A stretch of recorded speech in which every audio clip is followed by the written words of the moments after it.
todas as peças se encaixam. Antes eu estava cego, mas agora eu posso ver.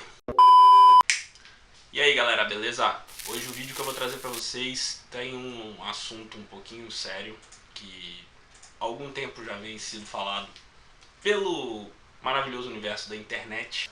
O assunto já tá aí no título do vídeo. Confissões de um workaholic, problemas de saúde mental e burnout. E todo final de ano é sempre a mesma história. A gente para fazer as nossas revisões, metas, sonhos, desejos, o que a gente quer fazer no ano que vem, o que a gente quer melhorar na gente. E geralmente, quando começa o novo ano, a vida começa a acontecer e a gente vai deixando as coisas de lado. E nessa em que a vida começa a acontecer, em 2019, eu passei por um problema que tem sido cada vez mais constante entre pessoas mais ou menos da minha idade, que é a síndrome de burnout ou esgotamento por trabalho em excesso. Basicamente, eu sempre me considerei uma pessoa workaholic, que trabalhava demais e que acreditava que através do trabalho duro eu iria alcançar todas as coisas que eu desejo na minha vida. Errou! A verdade não poderia ser mais cruel. Eu realmente consegui tudo que eu desejava na vida. Muito trabalho e um esgotamento. Uma pré-depressão, enfim. Muitas coisas que não desejo para a maioria das pessoas que eu conheço. Ou, enfim, na verdade não desejo para ninguém, porque não é uma coisa muito agradável de se conviver.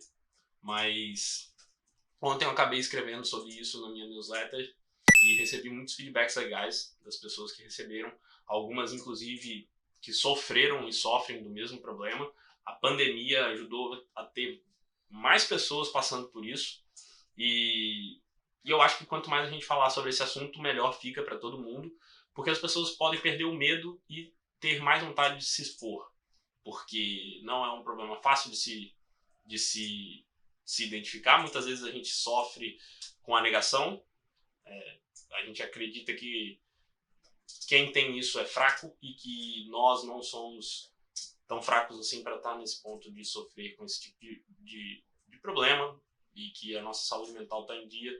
Mas existem alguns fatores que a gente geralmente deixa de lado nesse processo e que, se a gente for olhar aos pouquinhos, vai nos deixando cada vez mais perto de um problema desse nível, né? E eu separei 3 fatores que seriam esses fatores, na minha visão, quase que cruciais. Com quase todo mundo que eu conversei passaram pelos mesmos tipos de situação, né? Eu, no meu caso, não fui diagnosticado clinicamente, nenhum médico falou que eu tive um burnout. Eu simplesmente li bastante sobre o assunto, li os sintomas, li sobre o que acontecia e percebi como que eu estava me sentindo, né?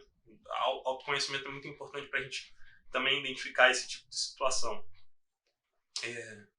E só com a vontade de querer sair da zona ruim em que eu estava, que eu pude perceber e aceitar o fato que eu estava sofrendo de uma crise de burnout, né? Os 3 pontos que eu falaria que são cruciais para você perceber se você está entrando numa crise de burnout ou não, né? Geralmente a gente traça objetivos ambiciosíssimos para a nossa vida, que carreira, vida familiar e por aí vai. E na ânsia de querer alcançá-los, a gente começa a abrir mão de muita coisa que é da nossa essência, que forma o nosso eu, né? O nosso eu completo, vamos dizer assim. E aos poucos a gente vai deixando essas atividades de lado, a gente deixa de ter momentos de lazer, a gente deixa de lado o autocuidado, para de se exercitar, começa a não achar graça mais nas coisas, o mundo começa a ficar tudo muito sério e tudo porque a gente quer alcançar esse objetivo, né? E ficar sério, enfim, não vai deixar a gente mais perto de alcançar esse objetivo. O trabalho vai continuar existindo, você não precisa trabalhar 18 horas por dia, como era o meu caso, que eu acordava às 6 horas da manhã e muitas vezes chegava meia-noite e ainda tinha estava trabalhando ou envolvido com alguma coisa de trabalho, tipo estudo na pós-graduação ou engajado em alguma atividade voluntária que me ajudaria diretamente na minha atividade empresarial e por aí vai.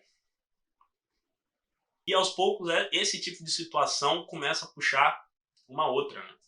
que é simplesmente que a gente vai deixando o nosso autocuidado de lado, a gente vai se afastando do que realmente nos forma como pessoa, das atividades prazerosas, e isso começa a trazer uma baixa autoestima. Nós começamos a nos sentir mal, e aí vem aquele pedidozinho de fast food no meio da semana, aquele assim, eu não vou correr hoje porque eu já não fui ontem mesmo, hoje já é sexta-feira, eu não fui nem segunda, nem terça, nem quarta, nem quinta, porque que eu vou na sexta, e por aí vai.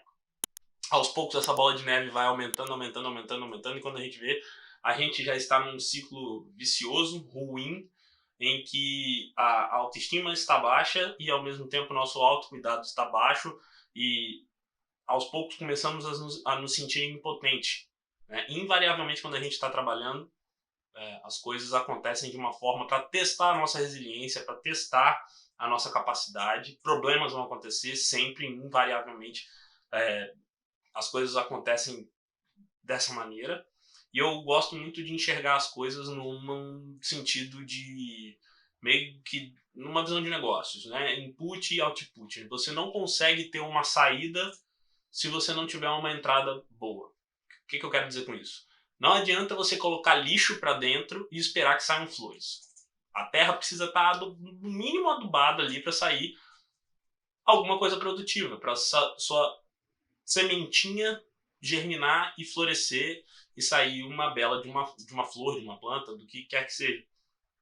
E a vida funciona dessa mesma forma. Não adianta você começar a encher a sua cabeça de lixo e esperar que você tenha algo produtivo, né? E a grande ilusão da síndrome de burnout é justamente esse enxugar de gelo eterno que vivemos. Achar que trabalhando mais vamos ter mais sucesso, e que com mais sucesso vai trazer melhores oportunidades, e que com essas melhores oportunidades a gente vai ter a chance no futuro de trabalhar menos, porque a gente vai estar em mais oportunidades vantajosas, ganhando mais dinheiro e aí podendo priorizar. Enfim, você acaba caindo nessa falácia, quando você pode começar a fazer isso ainda hoje, no momento que você está, do jeito que você está. São as suas atitudes que vão determinar o quão produtivo, o quão bom pode ser a sua vida.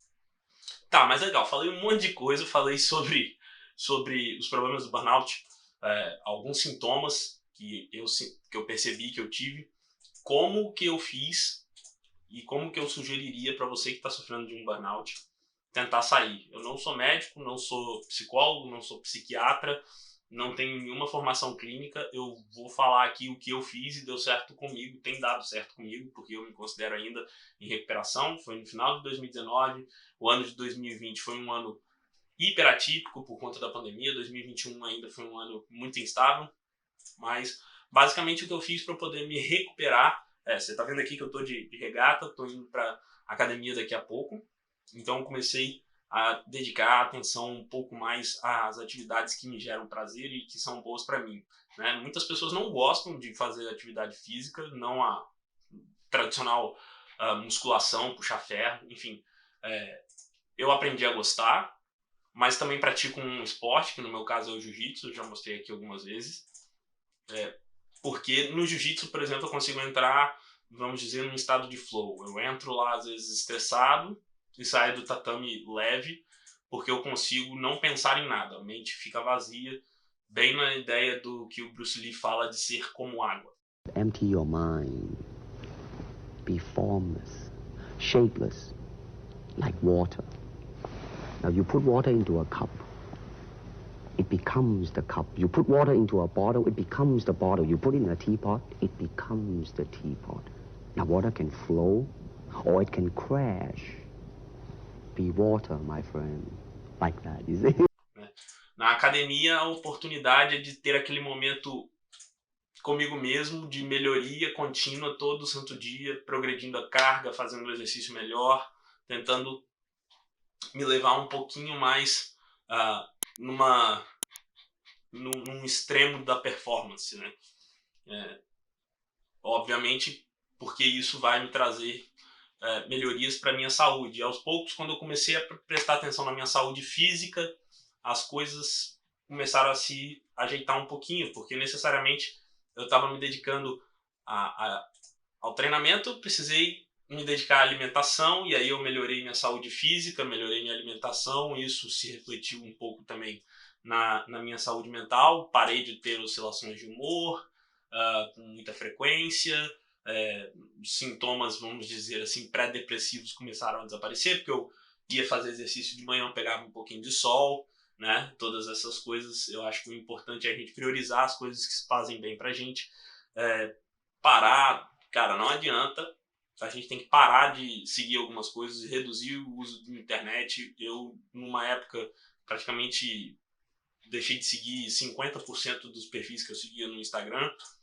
Se você não for criterioso com o que você coloca para dentro, aqui na internet você vai colocar muita porcaria para dentro e você vai começar a se comparar. E aí começa todo o problema de comparação, apontar dedo, uma vida passiva, a sociedade dizendo o que você deveria ter, o que você deveria ser, quando na verdade o importante é você decidir isso por você mesmo, né? E tudo isso, na minha visão, é o começo dos problemas todos do burnout. O assunto é muito mais profundo do que isso, é muito mais sério, mas esse daqui é só uma pequena pincelada do que eu queria trazer para vocês. Se vocês quiserem ler toda a crônica que eu escrevi, o texto que eu escrevi, o link está aqui na descrição. Recomendo vocês seguirem alguns canais. Uma das coisas que me ajudou muito a melhorar isso, obviamente, além de fazer terapia, lidar com pessoas que eu gosto, estar próximo de pessoas que eu gosto, fazer atividade física, foi a leitura. Ler me ajudou muito. E também eu tive a oportunidade de conhecer o minimalismo mais de perto através do canal do Pinho, que eu também estou deixando aqui na descrição. E conforme a gente vai evoluindo e percebendo que nem tudo que a gente está buscando a gente precisa, a gente começa a se distanciar desse grande emaranhado de maluquice de ideias que nos é vendido como necessário para uma vida de sucesso. Escreva o sucesso nos seus próprios termos. É isso, a gente se fala no próximo vídeo. Um abraço.